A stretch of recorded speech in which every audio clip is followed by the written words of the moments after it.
안녕하세요. 지극히 사적인 책 읽기의 똑서입니다. 안녕하세요. 똑친입니다. 네, 저희 칼 세이건 코스모스 두 번째 시간, 두 번째 리뷰 시작하려고 합니다. 지난번에 리뷰한 거 한번 들어보셨어요? 네, 한 3번 들었던 것 같아요. 어떠셨어요? 제가 복습이 되는 느낌이라서 굉장히 재밌게 들었습니다, 저는.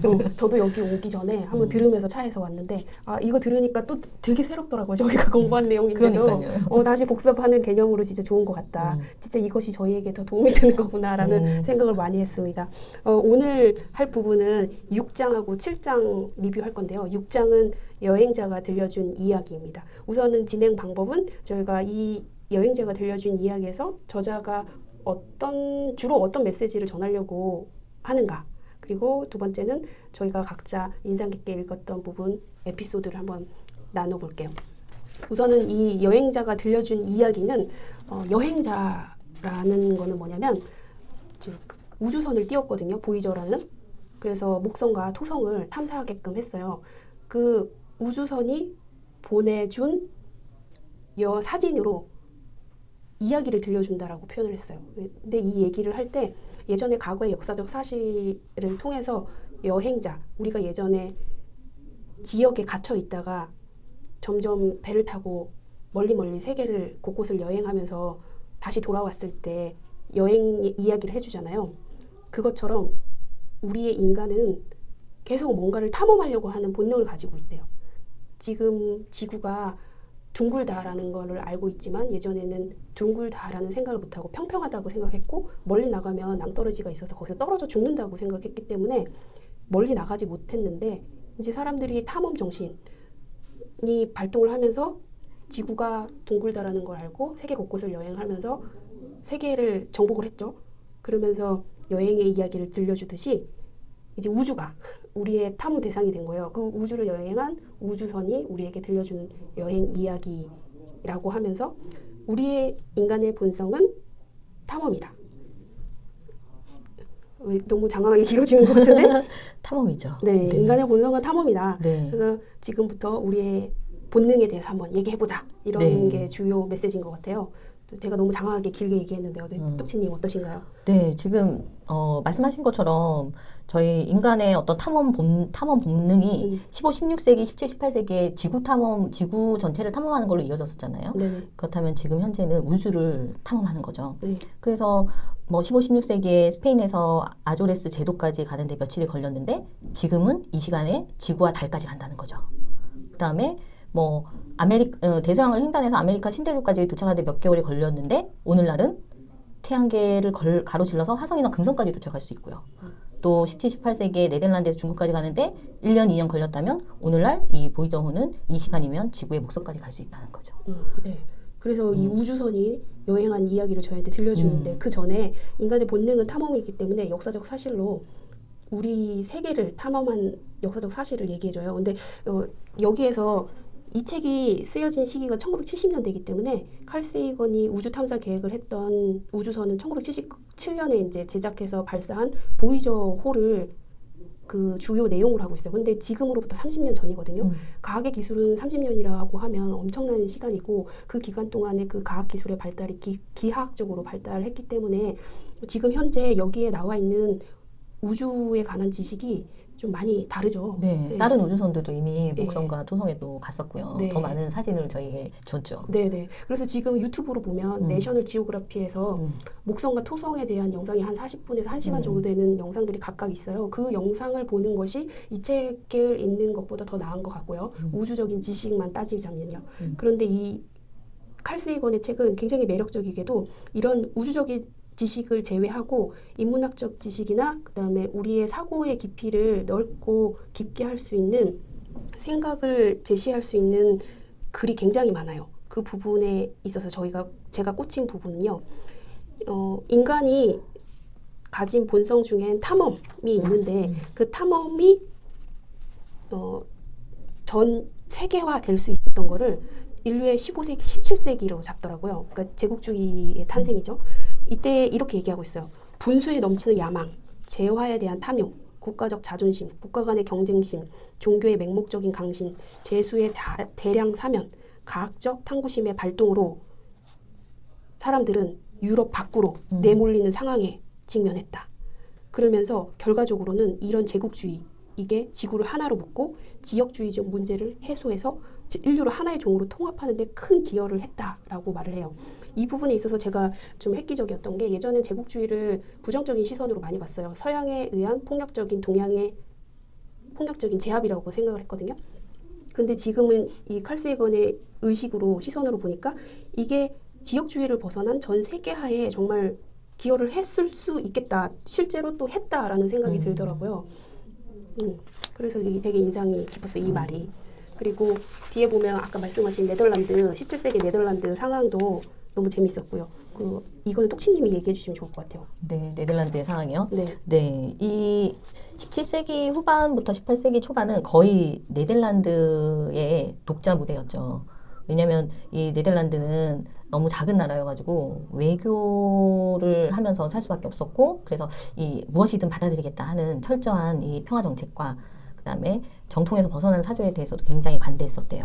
그래서 검열과 그 억압을 받던 유럽 지성인들이 네덜란드로 올 수밖에 없었던 거죠. 그래서 여기에서 자신들의 사상을 마음껏 펼치는 계기가 되었어요. 그래서 굉장히 많은 철학자나 뭐 정치학자나 수학자나 뭐 이런 과학자나 이런 사람들이 넘쳐난 거죠. 네덜란드에서. 네, 그때 대표적인 사람들이 철학자 스피노자, 데카르트, 정치학자 존 로크, 네. 화가로는 렘브란트, 네. 현미경을 발명한 레베누크 네. 이런 사람들이 있었네요. 네네. 특히 그 크리스티안 하이헌스라고 이 사람을 보면 집안 자체가 굉장히 개방적이고 자유적이고 그냥 온갖 새로운 문물들이 넘쳐나는 새로운 사상들을 다 받아들이는 그런 집안 분위기에서 자라서 그런가 대체로 모든 면의 천재였죠. 네, 정말 타고난 굉장히 많은 업적들을 이제 했는데 이걸 보면서 환경이 정말 중요하구나 맞아요. 라는 생각이 들더라고요. 그러니까 극과 극이 되지 않고 막히지 않고 억압하지 않고 쳐내지 않고 그냥 다른 것들을 받아들이고 수용할 건 수용하고 통합할 건 통합하면서 하는 것들이 뭔가 굉장히 많은 발전을 이루지 않을까. 칼 세이건이 말하려고 하는 것도 사실은 이 내용인 것 같아요. 네. 그때 똑같은 이론을 주장했던 갈릴레오는 다른 나라에서 살고 있어서 사상이 자유롭지 않았기 때문에 종교적인 억압을 받았고 네. 종교에서 억압을 받았고 네. 근데 반대로 하이언스 같은 경우에는 똑같은 사상을 주장했지만 네덜란드라는 나라는 이제 사상이 자유로웠기 때문에 굉장히 극적으로 찬사를 받았다고 찬사, 하죠. 네. 찬사를 받았어요. 그러니까요. 정말 똑같은 주장을 해도 내가 네. 어느 곳에 있느냐에 따라 상황이 달라지는 것 같아요. 그럼 6장은 여기까지 하고요. 네. 7장 넘어갈게요. 네. 밤하늘의 등뼈. 네. 밤하늘의 등뼈의 제목에 대해서 한번 설명을 해주시죠, 똑치님. 제가 지난번 때 그 네. 칼 세이건님이 제목 천재다라고 했는데 이 부분 좀 부족해요. 네네네. 이 밤하늘의 등뼈는 그러니까 은하수를 처음 본 우리 인류가 뭐라고 상상을 했을까라고 이제 했을 때 그 쿵족이라는 그 부족에서 이 은하수를 보고 이 검은 하늘은 아주 큰 짐승이다. 그리고 이 은하수는 그 짐승을 받쳐주는 등뼈다. 저게 무너지면 저 별들이 우리에게 쏟아질 거다. 이런 믿음으로 본 거죠. 근데 지금 칼 세이건은 이 밤하늘의 등뼈라는 제목으로 출발한 이 7챕터에서는 인류가 어떻게 우주 대탐험을 시작을 해서 지구로 그다음에 태양계로 더 넓은 우리 은하를 넘어선 은하까지 가는 거거든요. 그래서 인류가 얼마나 작은 존재인가, 인간 중심의 사고가 얼마나 편협했던가 이런 것들을 끝에 가서 말을 하거든요. 근데 왜 그렇게 뒤에 가서 엄청난 어떤 그런 이야기들을 하면서 제목을 밤하늘의 등뼈라고 딱 뽑았을까 굉장히 아쉬웠고 제 나름대로 제목을 지어본다면 네. 우주에서 강등되는 인류의 지위? 네. 점점 우리가 우주에서 중심을 차지하고 있다라고 했는데 점점 우주를 알면 알수록 우리 지구의 위치는 강등되죠. 그러니까요. 네. 그래서 저도 똑치님이 지은 제목이 더 마음에 드네요. 이 7장에서의 주요 메시지는 이거 같아요. 우리의 세계관이 자연을 이해하려는 우리 인간의 본능, 탐험 정신을 방해해 왔어요. 그러면서 그 역사적 사실을 하나하나씩 얘기를 해요. 결국에는 제일 중요한 거는 우리의 신념, 가치관, 세계관 이런 사고가 얼마나 우리 과학계에 방해물로 작용할 수 있는지 그 과정을 설명하고 있는 것 같아요. 그 대표적인 예로 그 이오니아 시대를 얘기하고 있어요. 이오니아 시대는 그리스 시대요. 예, 우리가 저도 생소했는데요. 이오니아라고 하면은 이게 뭐지 했는데 옛날 그리스 시대더라고요. 그 그리스 같은 경우에는 도시국가라고 하잖아요. 네. 각각 도시들이 있는데 특히 이 이오니아는 섬을 중심으로 발달된 도시였던 거예요. 그 도시의 섬이다 보니까 각각의 개성들이 있고 그 개성이 있는 섬들이 다양하게 있는 거죠.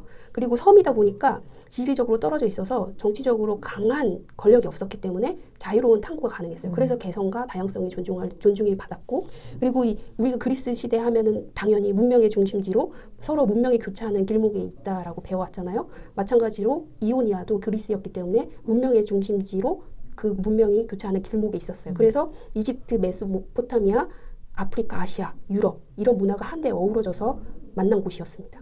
그리고 교역을 하다 보니까 언어가 발달을 했고 글을 읽고 쓸 수 있는 사람들이 갑자기 많이 늘어났어요. 그리고 정치 권력보다는 이런 교역을 통해서 돈이 더 활발하게 교류했기 때문에 상인들이 많이 있었고 그 상인들은 기술 개발에 치중을 했어요. 그래서 전반적으로 이런 문명을 해석을 하면 편견이 없었고 언어가 다양했고 각기 다른 문화의 배경을 둔 사상이 자유롭게 받아들여졌고 있었던 시대였습니다. 이런 이오니아 시대엔 과학자들이 굉장히 많이 배출돼요. 이 이오니아 시대가 배출한 과학자를 보면은 탈레스, 우리 최진석 교수의 탁월한 사유의 시선을 읽었을 때 최초의 철학자를 탈레스로 봤거든요. 탈레스가 이렇게 말을 했어요. 만물의 근원은 물이다. 왜 이게 중요하냐면 이 만물의 근원은 물이다라는 이 명제가 맞고 틀리고는 중요한 게 아니라 그 이전에는 신이 모든 걸 관장한다고 생각해서 갑자기 풍년이 들면 신이 기분이 좋은 거고 갑자기 홍수나 가뭄이나 흉년이 들면 신이 기분이 안 좋은 거예요. 그래서 자연에서 벌어지는 거는 신이 관장을 하는 거기 때문에 인간의 힘으로는 아무것도 할 수 없다.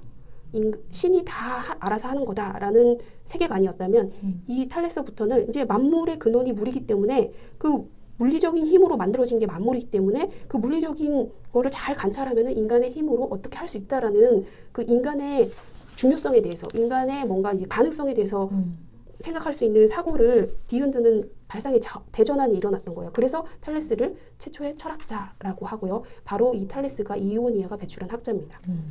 그리고 이오니아에 배출한 학자 중에 저는 이제 데모크리토스가 굉장히 인상이 깊었는데요. 이 이오니아 같은 경우에는 이제 그리스로 보면 그리스의 이제 중심지는 아테나라고 볼 수 있는데 아테나에서 좀 거리가 멀고 그 아테네에서 좀 하층민들이 사는 또 주요 도시도 아니고 약간 슬럼가 분위기였던 거예요. 그곳의 한 곳 중에 또 더 낙후된 곳 아부데라라는 곳이 있는데 그곳에서 태어난 사람이에요. 데모크리토스가. 그래서 이 당시에 이곳에서 태어났다고 하면 사람들이 비웃음거리가 됐대요.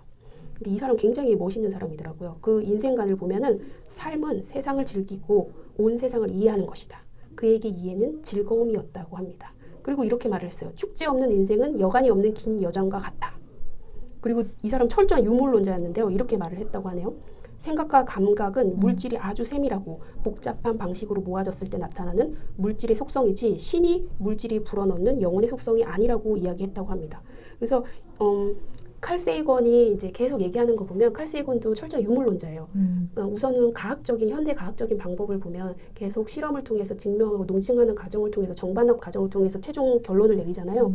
이러다 보니까 계속 과학이라는 것은 어쩌면 유물론자의 의식이 세계관이 맞지 않나라는 생각이 들더라고요. 그러니까 이오니아 시대에 계셨던 과학자들은 대부분 다 유물론자라고 생각하시면 돼요. 근데 나중에 피타고라스는 똑치님이 한번 설명을 해주시면 좋을 것 같아요. 피타고라스 같은 경우 유물론자가 아니었거든요. 네. 그래서 저는 그 이오니아 시대에 이 탈레스와 데모크리토스가 굉장히 인상이 남았어요. 그 다음에 똑치님이 그 이후에 피타고라스와 플라톤에 대해 설명해 주시면 좋을 것 같아요. 지금 똑사님께서 말씀하신 것처럼 이제 이오니아에서 그런 과학이나 이런 것들이 많이 발달했잖아요. 네. 그래서 칼 세이건은 과학이 이오니아에서 태어났다. 이렇게 말을 하더라고요. 근데 모든 건 그러니까 흔히 동전의 양면이 있다고 말하는 것처럼 그러니까 이오니아에서 이런 과학이 발달을 할 수 있었던 거는 중상주의 때문이잖아요. 상업을 중시했던 거. 그래서 기술 개발하고 더구나 이오니아가 약간 식민지처럼 낙후되었던 지역이었기 때문에 손으로 하는 걸 많이 했었잖아요. 그래서 그런 것 때문에 자유로운 탐구 정신이나 기술 개발이나 이런 게 막 가능해서 발달했지만 결국에는 이 중상주의가 노예 제도를 가지고 오게 되어서 이걸로 인해서 또 과학적 사고가 몰락하는 원인이 되기도 하잖아요. 그러면서 이 과학자들 중에 이런 동전의 양면을 또 보여주는 게 피타고라스인 것 같더라고요. 그래서 피타고라스는 우리 중학교 때 피타고라스의 정의. 그렇죠. 우리 여지까지 배우는 이 피타고라스. 와, 진짜 굉장히 수학에 엄청난 영향을 끼친 사람이잖아요. 네. 이 사람이 지구는 둥글다고 추론한 역사상 첫 번째 인물이래요.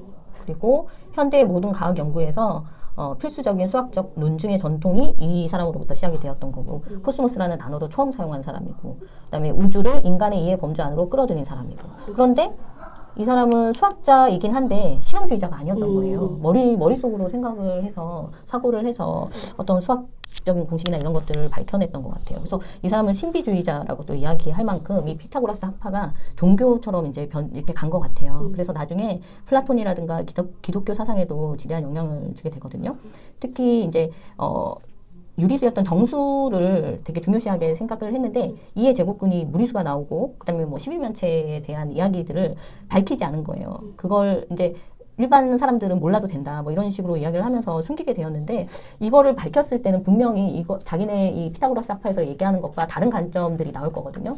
근데 이 사람들은 이걸 수용하지 않았던 거죠. 그래서 아예 차단을 하기 위해서 그냥 숨긴 거고 이런 경직성 때문에 오류가 있어도 고쳐나갈 수 없었다는 단점이 있었더라고요. 그래서 이 피타고라스의 영향은 후에 이제 1600년대 요하네스 케플러한테도 이 사람한테도 영향이 끼치는데 이 사람이 우주의 구조를 정다면체로 해석하려고 되게 애썼잖아요. 우리 지난 챕터에서 얘기를 했었는데 10년 이상 정다면체로 이 우주 구조를 막 생각하면서 왜 이 행성들의 궤도가 어떻게 도는 걸까 막 이런 걸 했는데 10년 동안 아무것도 얻지를 못한 거예요. 이 사람이 결국 찾아낸 것은 관측 자료를 통해서 실험을 통해서 이제 알아낸 거죠. 이 행성들의 궤도가 타원이라는 것을. 그래서 요하네스 케플러는 피타고라스 학파의 어떤 그런 걸 따라갔지만 머릿속으로 생각을 하고 플라톤이 그랬잖아요. 실험하지 마라. 시간 낭비다. 뭐 이런 얘기도 했는데 그렇게 이제 생각하면서 사유하고 사고했지만 사실은 실험과 관측 자료를 이용해서 찾아냈던 거죠. 이 과학적 사실을.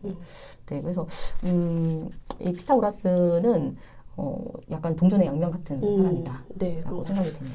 그 순수한 사고에 대한 중요성만 너무 부각을 했고 실험을 너무 배타적으로 받아들인 것 같아요. 약간 이게 절충하면 안 되는 건가요? 그러게 말이에요. 너무 한쪽으로만 치우치면 문제가 항상 일어나는 그러니까 이게 것 같아요. 종교적으로 변해서 그런 것 같아요. 그리고 그때 당시에 이제 칼 세이건이 그 육체적인 노동은 노예들이나 하는 거다. 라는 사고가 팽배했던 그 과학 실험 같은 경우는 실험 같은 건 이제 육체적인 노동이니까 노예나 하는 거다. 그러니까 우리 가진 자들은 사고만 해야 된다, 생각만 해야 된다 이런 잘못된 개념이 있었던 것 같아요. 그다음에 플라톤에 대해서도 한번 짚어주시죠. 플라톤은 이제 관찰과 실험에 굉장히 적대감을 가지고 있었죠. 플라톤과 아리스토텔레스는 되게 위대한 철학자잖아요. 네. 근데 이 두 분은 노예제도의 혜택을 받은 사람들이죠. 그래서 너무 노예제도가 당연한 어떤 그런 환경에서 자랐기 때문에 그 노예제도를 옹호하는 입장이었고요. 그래서 노예들만 한다는 손을 사용해서 하는 실험에 당연히 적대감을 가질 수밖에 없었던 것 같아요. 그래서 이 두 사람 이후에 과학자들이 이렇게 우리에게 굉장히 큰 영향을 끼치는 과학자들의 수가 현저히 줄었다고 이야기를 하네요. 이 플라톤에 이어서 기독교 사상으로 이어지는 거고 기독교가 이제 1000년 정도 유럽을 지배를 하니까 아마 그 세월 동안에 과학자들이 나타나지 못했어요. 그리고 플라톤이 그 데모크리토스의 책을 다 태워버리라고 얘기를 했죠. 네네. 데모크리토스는 불멸의 영혼이 없다. 불멸의 신이 없다. 상충되니까. 상충되면 그런가 보다 하고 좀 받아들이고 유보할 수는 없을까요? 이렇게. 그러게요. 너무 이분법적으로 사고를 했던 것 같아요. 극단주의가 굉장히 위험한 것 같기는 해요. 네. 그리고 이 책 우리 지난번 리뷰할 때 칼 세이건이 그 티벳 사자에서의 그 오원소의 에테르 의식을 어떻게 풀까 궁금하다고 했는데 이번 챕터를 읽으면서 느낀 건 칼 세이건은 철저한 유물론자고 그 에테르 의식에 대해서는 언급하지 않고 생각도 물질이다라고 해서 풀 것 같다라는 생각이 드네요. 네. 그리고 최종적으로 어떻게 읽으셨는지 한마디씩 하고 마치도록 하겠습니다.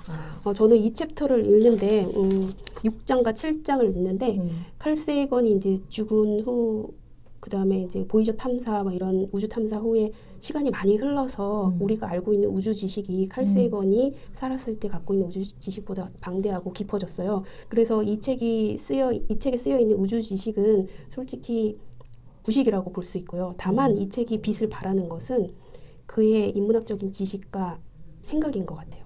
그래서 왜 유시민이 무인도 갈 때 이 책을 가져가겠다고 했는지 알 것 같아요. 그의 생각은, 칼 세이건의 생각은 우리가 한쪽으로만 공부를 해왔잖아요. 예를 들어 플라톤, 아리스토텔레스는 위대한 철학자다. 그리고 제국주의는 부정적이고 이런 것만 얘기를 해와서 그쪽으로만 알고 있었다면 칼 세이건은 다른 반대쪽의 생각도 들려주는 거예요. 그래서 우리가 이 얘기도 듣고 저 얘기도 들어보면서 내 생각을 제대로 정립할 수 있게 도와주는 책 같아요. 그래서 이 책이 그리고 그 얘기를 하는 걸 아주 재밌게 역사적 사실을 통해서 우리한테 계속 얘기해줘요. 여봐라, 역사적 사실에 이런 일이 있었지 않니? 하면서 우리에게 계속 재밌게 얘기를 해주면서 이해되게 하면서 해주는 책 같아요. 그래서 이 반복설에 대해서 설명을 했는데요. 칼 세이건이 우리 인류는 한 번에 확 발견하는 게 아니라 과학적인 사실을 한번 발견하고 다시 한번 묻혔다가 다시 한번 또 그 사실을 또 발견해서 조금씩 계속 쌓아가는 과정인 것 같아요. 인간의 성장 개념도 또 그런 거 같고 개인적인 성장도요. 재밌게 읽었습니다. 저는. 네. 저는 그 이오니아적 접근 방법, 그러니까 실험이나 어떤 그런 자유로운 탐구 정신 이런 것들이 약간 기독교나 이런 종교에 의해서 억압을 받았었잖아요. 근데 했던 것들이 두 번째 깨달음의 시대가 왔었다. 그게 레오나르도 다빈치나 콜럼버스, 코페르니쿠스가 있었던 그 시대다라고 얘기를 하는데 저는 세 번째 깨달음의 시대가 우리가 살고 있는 지금이 아닐까라는 생각이 드는 게 네. 우리 그 1차 세계대전 발발 직전에 셰플리라는 사람이 태양계가 은하계의 중심이 아니라 변두리에 있다. 그리고 우리의 은하도 엄청나게 많이 큰 은하다. 이런 것들을 이야기했고 또 에드윈 허블이라는 사람이 1924년에 우리 은하 말고도 M31이 이 M31이 그 안드로메다 은하인 것 같아요. 그래서 우리 은하 말고 다른 은하가 또 있다.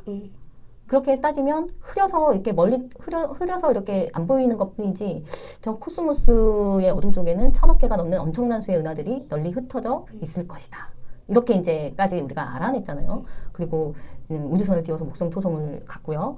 그러면 뭔가 지금 우리가 이 챕터를 공부하면서 인류가 정말 중심이었다가 점점점 강등되고 있는 거잖아요. 정말 겸손해져야 될 것 같고 이것도 받아들이고 저것도 받아들이고 그러면서 종합적인 어떤 통찰의 시대로 네. 지금 나갈 수 있는 것 같아요. 네. 전에 똑선님께서 일반적인 그냥 사람들도 유튜브라는 매체로 인해서 되게 전문적인 지식을 쉽게 받아들일 수 있는 시대가 지금 됐잖아요. 그러니까 이걸로 뭔가 자유로운 탐구가 가능할 것 같아요. 네. 그러니까 저 같은 사람도 과학을 싫어했던 사람들도 이렇게 우주에 대해서 정보들을 얻으면서 이런 생각들을 이제 확장시키잖아요. 그러니까 지금이 뭔가 세 번째 깨달음의 시대가 도래하지 않을까요? 맞아요. 그런 것 같아요. 조금만 노력하시면 진짜 네, 얼마든지 지식을 흡수할 수 있습니다. 네, 우리나라의 그 리더분들도 우리나라에 이끄는 리더분들도 이 책을 좀 읽으셨으면 그러게요. 생각의 관점은 여러 가지고 좀 넓게 받아들이셨으면 좋겠습니다. 네. 네. 이것으로 마칠게요.